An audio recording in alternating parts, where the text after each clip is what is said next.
ഇന്ന് മുസ്ലിങ്ങൾ മറ്റുള്ളവരുടെ ചോദ്യങ്ങൾക്ക് മുമ്പിൽ നിന്ന് വല്ലാതെ വിഷമിക്കുവാണ്. പ്രവാചകന് കെട്ടിയാൽ മതിയായിരുന്നു, കെട്ടിയിട്ട് പ്രവാചകന് രക്ഷപ്പെട്ടാൽ മതിയായിരുന്നു. ഇതിനിപ്പം മറുപടി പറഞ്ഞു ബുദ്ധിമുട്ടുന്നത് ഞങ്ങളാണല്ലോ എന്ന് ചിന്തിക്കാത്ത മുസ്ലിങ്ങളില്ല. ഉള്ളത് യുക്തിവാദികൾ അല്ലെങ്കിൽ നാസ്തികർ എന്നൊക്കെ അവകാശപ്പെടുന്നവർക്കാണ്. അവരുടെ അത്തരം ചോദ്യങ്ങളെ ഉന്നയിക്കാനുള്ള സ്വാതന്ത്ര്യത്തെ നമ്മൾ ആരും എതിർക്കുന്നില്ല. പക്ഷേ എന്താണ് ലൈംഗിക സദാചാരം എന്നതിന് ഈ ചോദ്യങ്ങൾ ഉന്നയിക്കുന്നവർ കൊടുക്കുന്ന ഒരു നിർവചനമുണ്ട്. അത് പരിഗണിക്കേണ്ടതാണല്ലോ. അതായത് പരസ്പര സമ്മതം. ഏത് തരത്തിലുള്ള വിവാഹമോ ലൈംഗിക ബന്ധങ്ങളോ അവരുടെ വീക്ഷണത്തിൽ സദാചാരപൂർവ്വമാകുന്നതിന് പരസ്പര സമ്മതം. അപ്പോ ഇതൊരു കഥാപ്രസംഗം പോലെ നിനക്ക് തോന്നുന്നെങ്കിൽ നീ കളഞ്ഞിട്ട് അങ്ങോട്ട് പോയിക്കോ. ഈ കഥാപ്രസംഗം കേൾക്കാൻ നിന്നെ ആരെങ്കിലും കത്തിട്ട് ക്ഷണിച്ചതാണോ? ആവശ്യമുള്ളവര് കേട്ടാ മതിയടേ. നിങ്ങളാരും കേട്ടുകൊള്ളണമെന്ന് എനിക്ക് യാതൊരു നിർബന്ധവുമില്ല. ഇത് കഥാപ്രസംഗം പോലെ നിനക്ക് തോന്നുന്നെങ്കിൽ നീ കഥ പറയുന്നിടത്തേക്ക് പൊയ്ക്കോ, അതല്ലെങ്കിൽ പ്രസംഗിക്കുന്നിടത്തേക്ക് പൊയ്ക്കോ.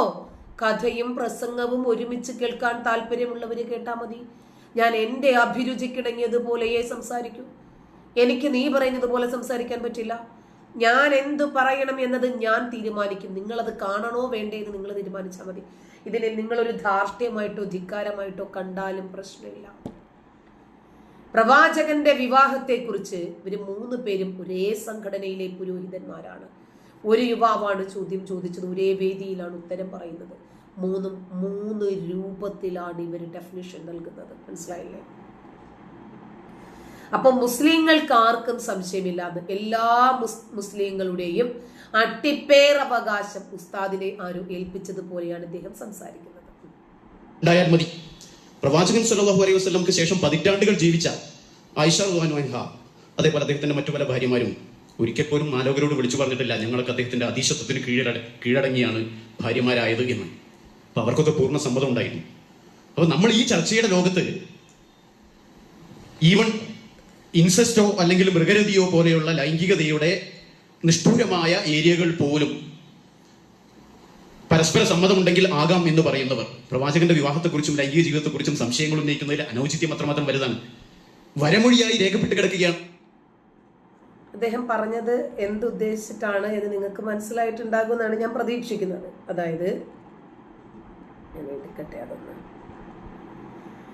യുക്തിവാദികൾ അഥവാ നിരീശ്വരവാദികൾ. സുബൈദ ആരും കണ്ടിട്ടില്ലെങ്കിൽ വേണ്ട, നീ അങ്ങ് ഇറങ്ങിപ്പോയിക്കോ. നിന്നെ ഇവിടെ ഞാൻ വിളിച്ചിട്ടില്ലല്ലോ. അപ്പോ യുക്തിവാദികളും നിരീശ്വരവാദികളുമായിട്ടുള്ള ആളുകൾ ഇൻസെസ്റ്റ് പോലെയുള്ള അരാജകത്വ ജീവിതത്തെ പ്രോത്സാഹിപ്പിക്കുന്നവരാണത്രേ.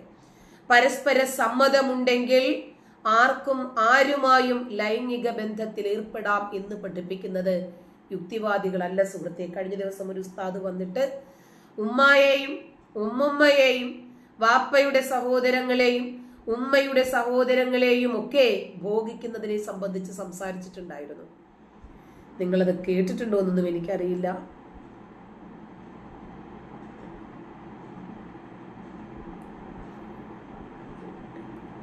ഞാൻ അത്തരം വീഡിയോകളൊക്കെ എടുത്ത് സ്റ്റോർ ചെയ്ത് സൂക്ഷിക്കാറുണ്ട്. പക്ഷേ നമ്മുടെ അലിയാർ കാസിമി പറയുന്ന ഒരു വീഡിയോ ഉണ്ടായിരുന്നു. അതിനകത്താണല്ലോ ഇൻസെസ്റ്റ് ഉണ്ടോ ഇല്ലേ എന്ന് ഇവര് മനസ്സിലാക്കേണ്ടത് അവിടെ നിന്നാണ്.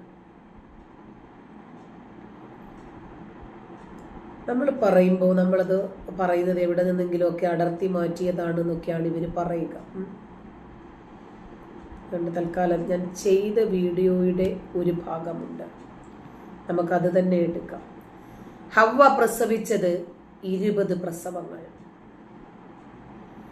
അതിനകത്തുള്ള മക്കള് 40 മക്കള്, എല്ലാം ട്വിൻസ് ആയിരുന്നല്ലോ. 40 മക്കളെ പ്രസവിച്ചു. അവര് 40 പേരും പരസ്പരം വിവാഹം കഴിച്ചു. അപ്പോൾ ഇൻസെസ്റ്റ് ഉള്ളത് എവിടെയാണ് എന്ന് പറയേണ്ടത് ഉസ്താദാണ്.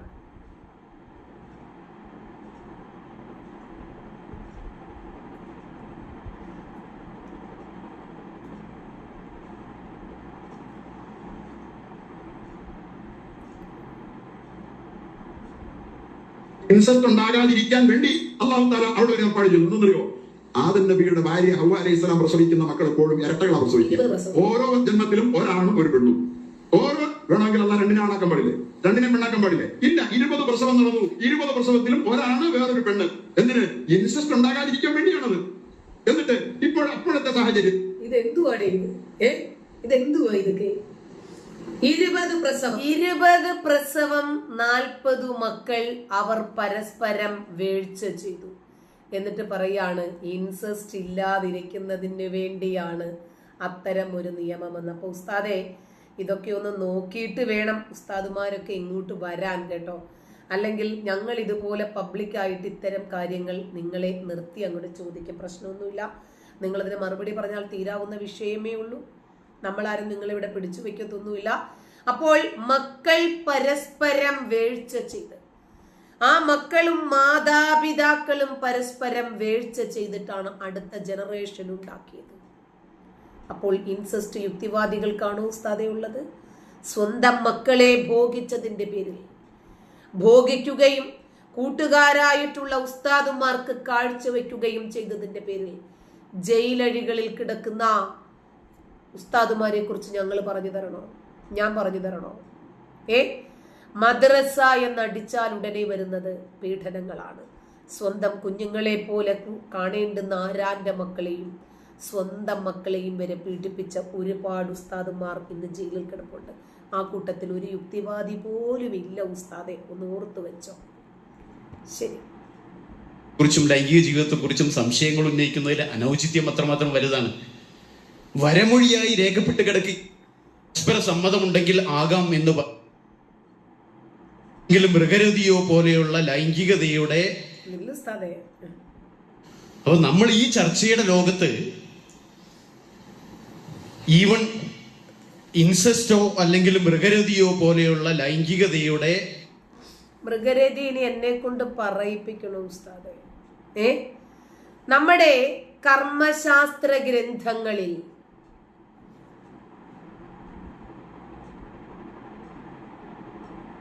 സ്ത്രീയിൽ ഒരു പട്ടിക്കു കുട്ടി ജനിച്ചാൽ, അതായത് ഒരു സ്ത്രീയെ നായ ലൈംഗികമായി ഉപയോഗിച്ച് ആ സ്ത്രീ ഒരു കുട്ടിയെ പ്രസവിച്ചാൽ ആ കുട്ടിയുടെ മതവിധി എന്താണ് എന്ന് പറയുന്ന നമ്മുടെ മതഗ്രന്ഥങ്ങൾ ഇവിടെയുണ്ട്.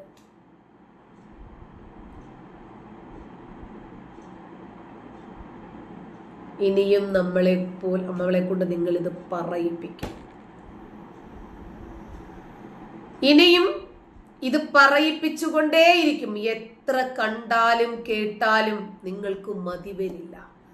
അപ്പോൾ മൃഗഭോഗവും ശവഭോഗവും ഗുദഭോഗവും ഒക്കെ നമ്മുടെ കർമ്മശാസ്ത്ര ഗ്രന്ഥങ്ങളിലല്ലേ ഉള്ളത് ഉസ്താദേ?